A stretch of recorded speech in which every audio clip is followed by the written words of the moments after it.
Assalamualaikum warahmatullahi wabarakatuh. Halo teman-teman, saya Siti Mulyati ingin menjelaskan materi perdagangan internasional. Pengertian impor dan ekspor itu apa sih? Pengertian impor adalah memasukkan barang yang dari luar negeri ke dalam daerah suatu negara.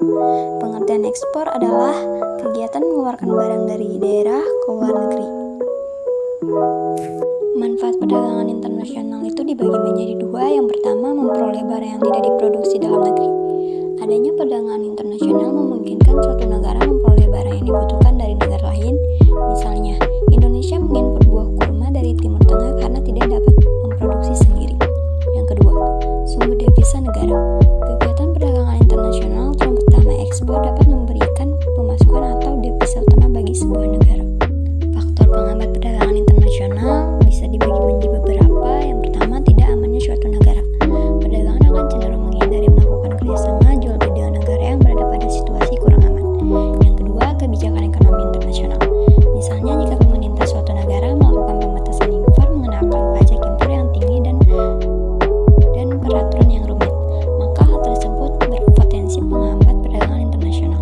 Yang ketiga, ketidakstabilan kurs mata uang. Tidak stabilnya kurs mata uang asing dapat menyulitkan eksportir maupun importir dalam menentukan harga valuta asing. Kebijakan perdagangan internasional. Kebijakan perdagangan internasional adalah segala tindakan negara atau pemerintah, baik langsung ataupun tidak langsung, untuk mempengaruhi struktur, arah, komposisi, serta bentuk perdagangan luar negeri atau kegiatan perdagangan. Faktor pendorong perdagangan internasional yaitu dibagi menjadi tiga. Yang pertama, perbedaan sumber daya. Antara negara satu dan negara lainnya tentu memiliki sumber daya yang berbeda-beda. Yang kedua, perbedaan selera. Adanya perbedaan selera antara satu penduduk dan penduduk lainnya dalam satu negara tidak dapat dipenuhi seluruhnya oleh negara tersebut. Yang ketiga, perbedaan biaya produksi. Untuk menghasilkan suatu jenis barang antara negara satu dengan negara lainnya menentukan biaya produksi yang berbeda-beda, sehingga berbeda pula harga jualnya. Perbedaan harga barang ini juga disebabkan karena perbedaan dalam jumlah jenis, kualitas, serta cara-cara mengkombinasikan faktor-faktor produksi dalam proses produksi. Tujuan politik dibagi menjadi beberapa. Yang pertama, melindungi lapangan pekerjaan dan industri dalam negeri. Kebijakan perdagangan internasional diperlakukan untuk melindungi lapangan pekerjaan dan industri dalam negeri dan persaingan asing. Yang kedua, meningkatkan keamanan nasional. Berfungsi untuk melindungi industri tertentu yang penting bagi keamanan nasional. Yang ketiga, melindungi pelanggaran hak cipta oleh negara lain. Kebijakan perdagangan dapat digunakan untuk mengancam negara yang melakukan pelanggaran hak cipta. Tujuan ekonomi dan alat pembayaran. Tujuan ekonomi adalah mendorong perkembangan industri baru, meningkatkan pendapatan nasional, dan membantu perusahaan dalam negeri masuk ke dalam pasar yang dikuasai oleh perusahaan-perusahaan asing. Alat pembayaran.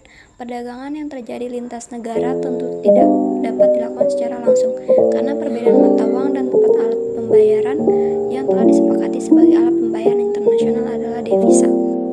Pengertian neraca dan tujuan neraca pembayaran. Pengertian.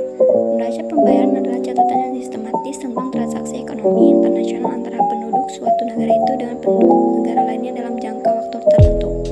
Tujuan neraca pembayaran. Neraca pembayaran memiliki tujuan untuk menginformasikan kepada pemerintah tentang posisi keuangan negara dalam hubungannya dengan negara lain. Selain itu, adanya neraca pembayaran juga berguna dalam pengambilan kebijakan fiskal, moneter, perdagangan, dan pembayaran internasional. Komponen neraca pembayaran dibagi menjadi tiga. Yang pertama, neraca perdagangan. Neraca perdagangan adalah sebuah data yang berhubungan dengan perbandingan nilai ekspor dengan nilai impor satu negara yang terjadi dalam satu periode. Yang kedua, neraca lalu lintas modal. Neraca lalu lintas modal adalah pencatatan yang ada di dalam neraca yang mencatat setiap pinjaman dari luar negeri atau kredit, serta pinjaman atau kredit yang diberikan kepada negara lain. Yang ketiga, neraca lalu lintas moneter. Neraca lalu lintas moneter adalah pencatatan yang ada di dalam neraca yang mencatat tentang perubahan atau pertumbuhan cadangan devisa pada suatu negara. Pengertian devisa dan fungsi devisa. Pengertian devisa adalah semua barang yang dapat digunakan sebagai alat